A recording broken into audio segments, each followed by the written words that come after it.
कल्याण हो गया हो, ऐसा कोई और है? अब तो महाराज सूत जी महाराज ने नेत्र बंद कर किए और बोले हाँ हाँ याद आया, एक और ऐसे ही ब्राह्मण थे। कैसे? शिव महापुराण कितने पापी को तार सकती है जिसकी आप कल्पना नहीं कर सकते। अधम से अधम हो, कभी पूजा नहीं की, कभी भजन नहीं किया, कभी देवालय नहीं गए, कभी तीर्थ नहीं गए। व्यक्ति का तरण तारण दो तरीके से हो जाता है। एक तो कोई जानबूझ के धर्म करे श्रद्धा और विश्वास के साथ, तो उसकी मुक्ति, उसका उद्धार सुनिश्चित है। और अगर जानबूझ के ना करें, अनजाने में किसी दीन दुखी की सहायता हो जाए, कभी तीर्थ चले जाएं, कभी हाथों से कन्यादान हो जाए, अनजाने में ही सही, किसी के कहने पे ही सही, लोकाचार की दृष्टि से ही सही, धर्म हो जाए, किस विधि से हुआ ये मान्यता नहीं रखता, ये महत्वपूर्ण नहीं रखता। धर्म हुआ, पुण्य हुआ, हाथों से पुण्य हो जाए, धर्म हो जाए, बस वो महत्वपूर्ण रखता है। कभी अनजाने में भी हो जाएगा ना, तो उसका भी सत्फल ही प्राप्त होगा। सूत जी महाराज कहते हैं, अब जिनकी कथा आ रही है ना, इन्होंने जाने में तो छोड़ो, अनजाने में भी कभी भगवान का भजन नहीं किया, कभी तीर्थ नहीं गए।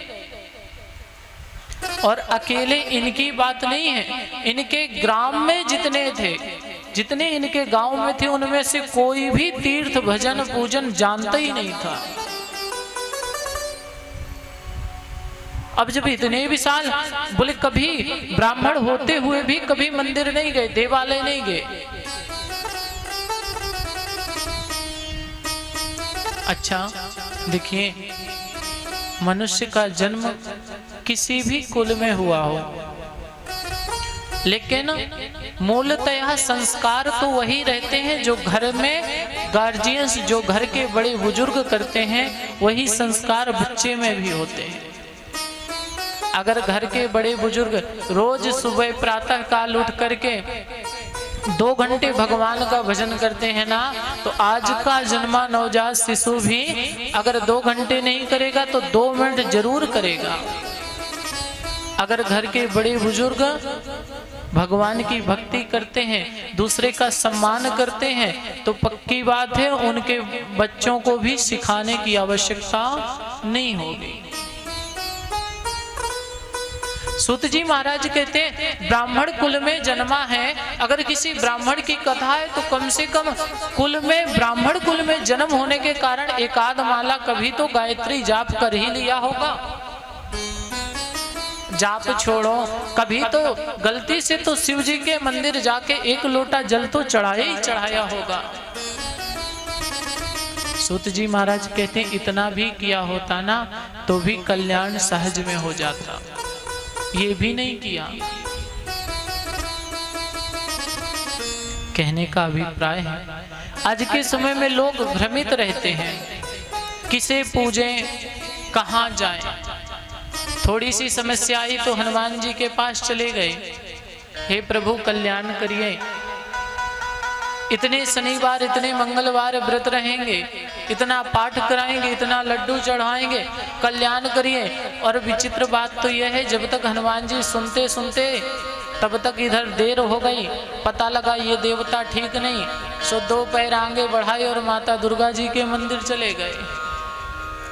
मैया आप ही सुन लीजिए, इतनी नवरात्रि व्रत रहेंगे, दुर्गा पाठ कराएंगे, और जब तक दुर्गा मैया ध्यान देती तब तक फिर कदम बढ़ाए और आगे राम जी के मंदिर चले गए।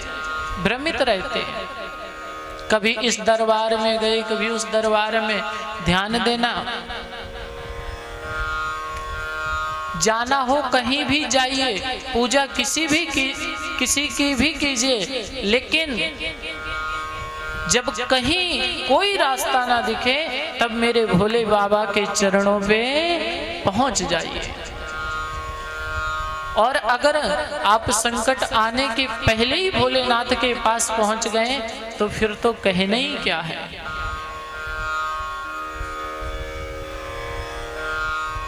एक बार प्रेम से बोलिए हर हर महादेव। सूत जी महाराज कहते हैं एक ऐसे ही ब्राह्मण थे, समुद्र निकटे देशे ग्रामो वास्कल संगिका वसन्ति यत्र पापिष्ठा वेद धर्मो तथो जनः। समुद्र के किनारे एक वास्कलपुर नामक ग्राम है। इस वास्कलपुर नामक ग्राम में जितने भी लोग बसते हैं सबके सब अस्त्र शस्त्र धारण करने वाले हैं, धनुष बाण करने वाले हैं। और तो और ये लोग अन्न कभी खाते ही नहीं, सब दिन पशु पक्षियों को मार के खाना इनका काम है। और वे उसी नगर में एक ब्राह्मण रहते हैं, नाम है बिंदु को। अब जैसे सब चलेंगे धारा जिधर को जाएगी लोग भी उधर ही जाते हैं। वो बिंदु को भी वैसे ही चल रहे हैं बचपन से ही, जैसे गांव वाले वैसे ही बिंदु को। अब बिंदु को कभी ये ज्ञात नहीं हुआ हमें करना क्या है, क्योंकि पूरे के पूरे गांव में कोई सतगुरु है ही नहीं, कभी किन्हीं संत को इन्होंने देखा ही नहीं।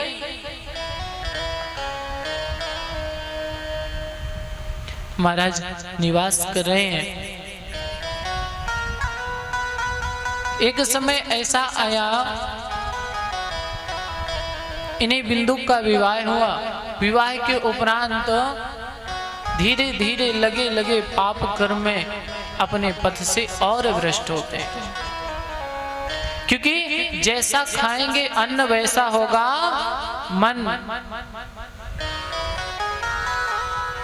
पहले के समय तो एक बिंदुक थे जो कि अस्त्र शस्त्र धारण करके अनेक प्रकार का भोजन करते थे। आज के समय में तो पता नहीं कितने बिंदुक हैं।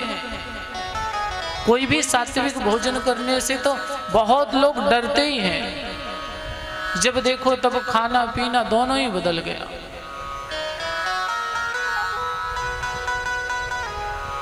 अब बिंदु ऐसे ही रहने लगे तो महाराज जैसा आप सत्कर्म करोगे ना, आपको जीवन साथी भी वैसा ही प्राप्त होगा। विवाह हुआ चंचला देवी से। चंचला देवी भी कभी जैसे सबको भोजन करते, सबको घूमते देखा, वैसे ही स्वयं भी हो गई, क्योंकि पूरे ग्राम का प्रभाव है, पूरे समय का प्रभाव है, सबके सब वैसे ही रहने लगे। और महाराज एक समय कभी ऐसा आया, क्योंकि करने जैसे करेंगे वैसा ही फल प्राप्त होगा। स्वयं कर्म करते करते करते इन्हीं बिंदु के एक समय कालांतर में मृत्यु हो गई। अब जब किसी की मृत्यु हो जाती है तब परिजन, रिश्तेदार, गांव वाले, मोहल्ले वाले जीते जी सोचे या ना सोचे, लेकिन मृत्यु के बाद जरूर कहेंगे कि भैया इनकी मुक्ति का उपाय करो, इनको गंगा जी ले जाओ।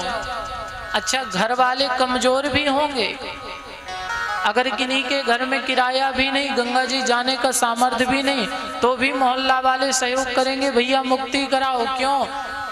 एक जगह तो देखा एक व्यक्ति की मृत्यु हो गई, शराबी की। शराबी का तो क्या, ऊपर से लाइसेंस बनवा के ही आते हैं, कहीं भी लगाए और कहीं भी चले जाते हैं। उनकी अंत्येष्ट क्रिया के लिए धन भी नहीं था, गांव वालों ने, मोहल्ला वासियों ने इकट्ठा किया, दिया। बोले भैया इसको इलाहाबाद छोड़ाओ, इनकी अस्थियां विसर्जन कर दो। घर वाले बोले इन्होंने जीते जी हमारे खाने के लिए कुछ नहीं छोड़ा, हम इनको क्यों विसर्जन करें, इनको तो जो गति मिलना हो वो भी कम है। मोहल्ले वाले बोले भैया छोड़ आओ। बोले क्यों? बोले घर के जरूर तुम्हारे मरने के बाद अगर प्रेत हुआ ना तो घर घर 2 ताबीज बंधवानी पड़ेगी। जीते जी मुक्ति का उपाय चाहे कोई ना करे, लेकिन मृत्यु के बाद पड़ोसी भी इसकी मुक्ति का उपाय करेंगे। बिंदुक ब्राह्मण का कोई भी उपाय ना जीते जी हुआ और ना मृत्यु के बाद हुआ, कोई जानता ही नहीं था। अब तो क्योंकि ब्राह्मण है और कर्माच्युत है तो अब जाकर के बहुत बड़े पिशाच हुए, पिशाच बन के डोलने लगे।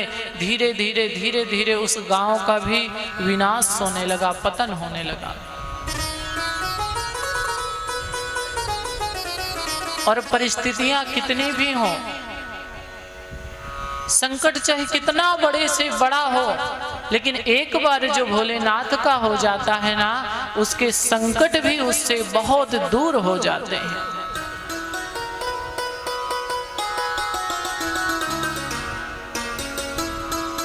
एक बार समय हुआ, काशी में शिव महापुराण की कथा चल रही थी